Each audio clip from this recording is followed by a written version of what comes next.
அன்பே சிவம் மனமே குரு என்றுணர்த்திய குருவே போற்றி. எனக்குள் இறைவனை உணர வைத்த குருவே போற்றி.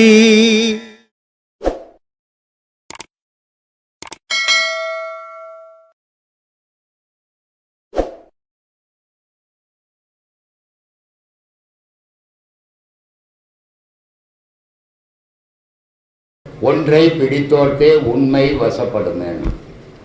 எதையாவது ஒன்று முட்டாள்தன்மா கூட இருக்கட்டும், நீ அதையே செய்தனா அது அறிவாளித்தன்மா மாறி போயிடும்.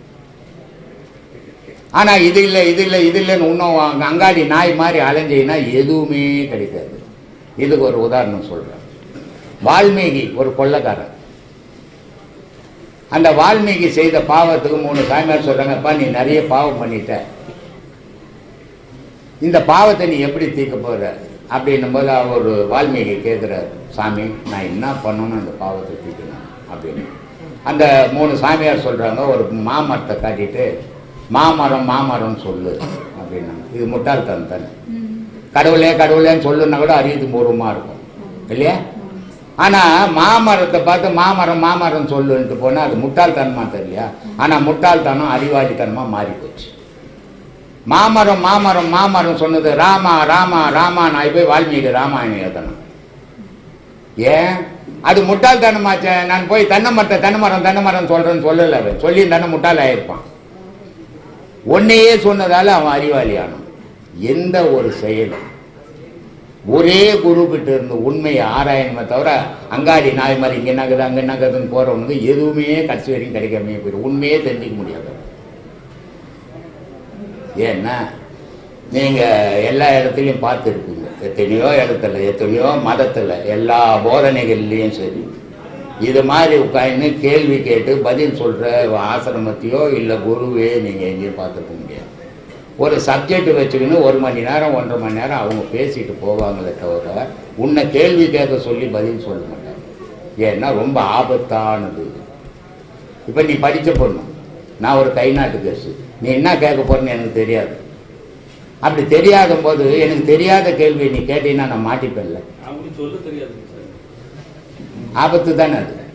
ஆனால் அந்த ஆபத்தான காரியத்தை நான் செய்துனுக்கிறேன். ஏன் செய்துங்கிறேன் தெரியுமா? மனுஷனுடைய மனசில் முதல்ல கடவுளை தேடணும்னா அவனுடைய மனசில் சந்தேகங்கள் வெளியே போகணும். அப்போ தான் அவன் கடவுளை தேட முடியும். அவன் மனசுக்குள்ள 1000 சந்தேகங்களை வச்சுன்னு ஆண்டவனை தேடவே முடியாது. அதனால் முதல்ல அவன் மனசில் இருக்கிற சந்தேகங்கள் போகட்டும்ன்றதாக பேசுங்க.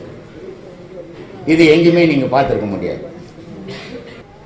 சும்மானா கண்மூடித்தனமாக மதம் ஜாதின்றத மூழ்கி போயிருக்கிறான். தெளிவடைஞ்சு வெளியே வரணும் அப்படின்றதுக்காக பேசுங்க. ஹரிஹரன் சாமி. சொல்லுங்க சார்.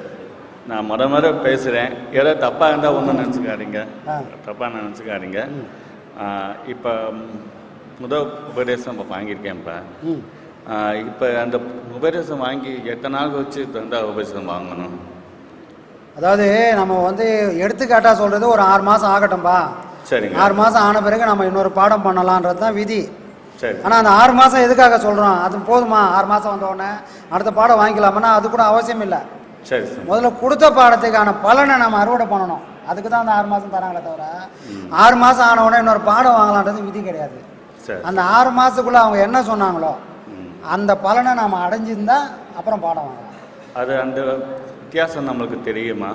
நீங்கள் வித்தியாசமே பார்க்கக்கூடாது சாமி. இப்போ இங்கேயே நிறைய பேர் என்ன பண்ணுவாங்கன்னா, ஒருத்தர் சொல்கிறத ஒருத்தர் கேட்டுட்டு கலர் கலராக யோசிக்கிறாங்க. அப்படிலாம் ஒன்றுமே கிடையாது. மூச்சை தான் கவனிக்கணுன்றது விதினா அந்த மூச்சை கவனிக்கிறது மட்டும்தான் வேலை. புரியுதுங்களா? அதுதான் போன மாதம் கூட சொன்னேன். நான் எதுக்காக சொன்னேன்னா, ஒரு கையை தேய்ச்சா சூடுன்னு தான் சொல்லணும், மந்திரவாதி மாதிரி சொல்லக்கூடாது. உங்கள் கையை தேய்ச்சா என்ன வரும்?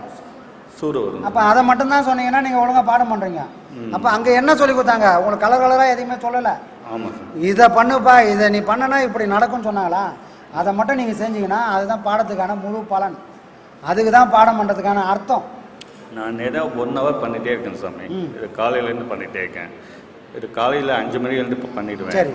நேராக 1 hour பண்ணிகிட்டே இருக்கேன். இப்போ 1 மாதம் ஆயிடுச்சு. ரொம்ப இது 2வது உபதேசம் கேட்க போனேன். அவங்க என்ன சொன்னாங்க, இன்னும் 2 மாதம் பண்ணுங்க, அதுக்கப்புறம் அது பண்ணலாம். உங்களை அந்த வித்தியாசம் தெரியும்னு சொன்னாங்க. அதுக்காண்டி தான் உங்ககிட்ட சரி கேட்கலான்னு ஒரு அதுதான் சாமி நம்ம என்ன சொல்கிறோன்னா முதல் பாடத்தோட வேலைன்னு ஒரு விஷயங்கள் இருக்குது. அவங்க அதாவது இதை வந்து நம்ம பாடத்தில் மைக்கில் சொல்லக்கூடாது. சரி சார். சரிங்களா? சரி சார். ஏன்னா ஏற்கனவே நிறைய பேர் இங்கே ஒருத்தருக்கு ஒருத்தர் சொல்லினுக்கிறாங்க. நாம் அதையே வேணான்னு சொல்லுங்கன்னா அப்போ நம்ம அந்த விஷயத்தை சொல்லலாமா? சொல்லக்கூடாது. ஆனால் தனிப்பட்ட முறையில் கேட்டிங்கன்னா அதுக்கான விஷயத்தை சொல்லுவேன். அதனால் பாடம் சம்மந்தப்பட்டதை நம்ம இங்கே பேச வேணாம். சரி. ஏன்னா ஒரு சிலர் என்ன பண்ணுறாங்க, அதுதான் சொல்கிறது, நாம் வாங்கினது எவ்வளோ பெரிய விஷயன்றது அவங்களுக்கே தெரியல. இதை ஒரு குருமார்கள் உங்களுக்கு பாடம் கற்றுக் கொடுத்தா அதுக்கு பலன் வேற. நீங்கள் வந்து இன்னொருத்தருக்கு சொல்லி கொடுத்தீங்கன்னா அந்த தோஷம் உங்களுக்கு வந்து சேரும். ஏன்னா குருமார்கள் எப்படின்னா அவங்க பாடம் பண்ணி அதுக்கான சில வழிமுறைகள்லாம் பண்ணதுக்கு அப்புறம் தான் பாடமே கொடுக்க ஆரம்பிப்பாங்க. இது எதையுமே தெரியாமல் எனக்கு ஒரு விஷயம் தெரிஞ்சுது, இதை நான் பக்கத்தில் ஒருவங்களை சொல்லுவேன்னா அது வந்து நீங்களும் கெட்டு அவங்களும் கெடுக்கிற கதையாகும். ஏன்னா இந்த பாவத்தெல்லாம் எங்கேயுமே போய் தீர்க்கவும் முடியாது. சரிங்களா? சொல்லி கொடுக்கக்கூடிய தகுதி யாருக்கு இருக்குதுன்னா குருமார்கள் மட்டும்தான் இருக்குது. உங்களை அவங்க தெரிஞ்சவங்க உங்களுக்கு யாருக்காவது கேட்டாங்கன்னா கூட தயவு செஞ்சு நீங்கள் சொல்லாதீங்க. ஏன்னா அது உங்களையும் காப்பாற்றாது அவங்களையும் காப்பாற்றாது. ஒருத்தருக்கு ஒருத்தர் எதை பேசணுமோ அதை மட்டும்தான் பேசணும். பாடம் சம்மந்தப்பட்டது எல்லாமே தனிப்பட்ட அவங்களுக்கு மட்டும்தான். இதை பொண்டாட்டியே இருந்தால் கூட அவங்களுக்கும் சொல்லக்கூடாது, பிள்ளைக்கும் சொல்லக்கூடாது. கூட இருக்கிறவங்க உயிர் நண்பனாக இருந்தாலும் அவங்கக்கிட்ட நீங்கள் ஷேர் பண்ண வேண்டிய அவசியமும் இல்லை. இல்லை எனக்கு தெரிஞ்சிச்சு நான் அவருக்கு சொல்கிறேன் அப்படின்னா அதோட பாவத்தை தீர்க்கறதுக்கு இந்த எந்த கங்கையுமே இல்லை. அதை முதல்ல புரிஞ்சுங்க. இல்லை சாமி, நான் அந்த மாதிரி ஒன்று உங்களை சொல்லலை சாமி, பொதுவாக நான் இங்கே சொல்லிடுக்கிறேன். உங்களுக்கு பதில் நான் சொல்கிறேன், தனியாக சொல்கிறேன், இப்போ வேண்டாம். சரிங்களா? சரிங்க சாமி. சரி சாமி. அப்புறம் நான் ஒரு 18 வருஷமாக அந்த காயத்ரி மந்திரம் இது சொல்லிட்டே இருந்தேன். அது நான் சொல்லிட்டே இருந்தேன். எனக்கு இந்த இப்போ வழி இருக்கிறது தெரியாது. இப்போ ஒரு 2-3 வருஷமாக சாமி பகுதியை பாடிட்டே இருந்தேன். அப்போ தான் தெரியும், சரி சாமி அடையணும்னா இந்த வழியில் போனால் தான் அடைய முடியும்னு அதுக்கப்புறம் தான் தெரிஞ்சிச்சு. அதுக்கு முன்னாடி 18 வருஷமாக காயத்ரி மந்திரம் சொல்லிகிட்டே இருந்தேன். அந்த காயத்ரி மந்திரம் சொன்னால் கடவுளை அடைஞ்சலான்னு சின்ன வயசுல சொல்லிகிட்டே இருந்தாங்க. அந்த மாதிரி சில இது இந்த சிவன் அதெல்லாம் அவங்களே இந்த மந்திரத்தை சொல்கிறப்போ நாம் சொல்கிறதுக்கு என்ன இருக்குதுன்னு ஒரு குருமாக சின்ன வயசுல சொன்னாங்க. நான் அதை கேட்டுட்டு அந்த 18 வருஷமாக அந்த மன்றத்தை வழியாக போயிட்டே இருந்தேன். திடீர்னு இந்த வீடியோ பார்த்தோட சரி இந்த வழியாக போனால் தான் சாமியை பார்க்க முடியும் போல இருக்குன்னு அப்போ தான் இந்த இதில் வந்தேன் சாமி. அது அந்த காயத்ரி மந்திரம் பற்றி என்ன சாமி? அதாவது வரலாறு சொல்கிறாரு, ஒரு மனுஷனுக்கு மதிய முக்கால் இருக்கணும், மந்திரம் கால் இருக்கணும்ன்றாரு. யார் சொன்னது? வரலாறு சொல்கிறாரு. மதியம் ஒரு மனுஷனுக்கு 3/4 பங்கு இருக்கணும், மந்திரம் 1/4 பங்காக இருக்கணும். எதுக்காகனா அந்த மதிக்கு இது துணையாக தான் இருக்கணும். நான் ஒரு 18 வயசு இருக்கும். 18 வயசில் என்ன பண்ணார், அப்பா என்ன பண்ணார், ஒரு இடத்துல கொண்டு போய் விட்டார். அவங்க என்ன ஒரு பிராமின். அவங்க நிறைய புத்தகம்லாம் வெளியிட்டுருக்குறாங்க, மயிலாப்பூரில் இருக்காங்க. அவங்க சில விஷயங்களை சொல்லி கொடுக்குறாங்க. மந்திரத்தின் மூலயமா 6 ஆதாரங்களையும் நம்மளால் ஆக்டிவேட் பண்ண முடியும். ஒரு ஸ்லோகத்தை நம்ம உச்சாரணம் பண்ணணும், குறிப்பிட்ட அளவுக்கு அந்த மந்திரத்தை உச்சாரணம் பண்ண நம்ம என்ன பண்ணோம், அந்த மந்திரம் அந்த பொருளை ஆக்டிவேட் பண்ணோம். இப்போ மூலாதாரத்துக்காக ஒரு மந்திரம் இருக்குது, அதை நான் தொடர்ந்து 108 1008ன்னு போக போக என்ன ஆகுனா அந்த மூலாதாரம் ஆக்டிவேட் ஆகும். அடுத்து சுவாதிஷ்டானத்துக்குன்னு ஒரு மந்திரம் இருக்குது. இப்படி மந்திரத்தின் மூலயமாவே என்னோட ஆதாரங்களை நான் ஆக்டிவேட் பண்ண முடியும் அப்படின்ற விஷயத்த நான் ஒரு 18 வயசில் கற்றுக்கினேன். ஆனால் இப்போ ஜுரம் அடிச்சதுன்னா வாயில் என்ன வைக்கிறாங்க, டெம்பரேச்சர் பார்த்து வைக்கிறாங்க இல்லையா, அந்த சூடுகிற வரைக்கும் அந்த சரீரம் மேலே போகும், திரும்பி அந்த வாயிலேருந்து ஏற்ற உடனே என்னாகும், திரும்பி அது பழையபடி ஆகும். அந்த மாதிரி இந்த மந்திரங்களை சொல்லும்போது வரைக்கும் தான் அதுக்கான பலனு.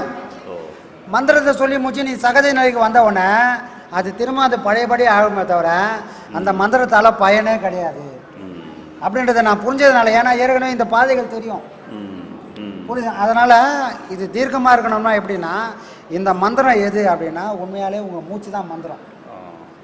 அது ஒரு நாள் நின்றுடும். அந்த மந்திரத்தை அது சொல்லாமல் என்னைக்கு நிற்குதோ அன்னைக்கு நமக்கு என்ன வரும்னா மரணம். புரியுதுங்களா? அது வரைக்கும் அது என்ன மந்திரம் சொல்லுது, நாம சொல்கிற மாதிரி ஜபம் பண்ணல. அது ஜபம்னா வாயில் சொல்கிற மந்திரம், ஒரு சத்தத்தில் சொல்கிற மந்திரம். ஆனால் உள்ளுக்குள்ளே ஓடுற அந்த மந்திரம் எப்படின்னா அஜபா மந்திரம். அது வார்த்தை இல்லை, அது மூச்சாக ஓடினுக்குது. பாம்பு எப்படி அந்த புசு புசுன்னு சொல்லுமோ அந்த மாதிரி அது உள்ளுக்குள்ளே ஓடிட்டு இருக்குது. அப்போ அந்த மந்திரத்தை நீங்கள் உருவேற்றி மேலே நிறுத்தினா, அதுக்கு தான் சிவபெருமானே கழுத்தில் பாம்பை காட்டுறாரு. இந்த கீழே இருக்கிற ஒரு பாம்பு, அதை உன் தலைக்கு மேலே ஏற்றி நீயே நின்னா என்ன ஆகும்? அந்த மந்திரம் உனக்கு முக்தியை கொடுக்குமே தவிர இந்த வாயில சொல்லக்கூடிய மந்திரம் எதுவுமே உனக்கு ஞானத்தையும் கொடுக்காது, முக்தியும் கொடுக்காது, இந்த பிறவியும் அழிக்காது. சொல்லும் போது அது நல்லா இருக்கும், வேற சிந்தனைக்கு போகாம அந்த மனசு அங்க இருக்கும். எவ்வளவோ பேர் காயத்ரி மந்திரம் பச்சினே வராங்க, யாராவது முக்தி அடைஞ்சிருக்காங்களா? ஒருத்தர் கூட கிடையாது. சரிங்களா? அதுதான் கான்செப்ட்.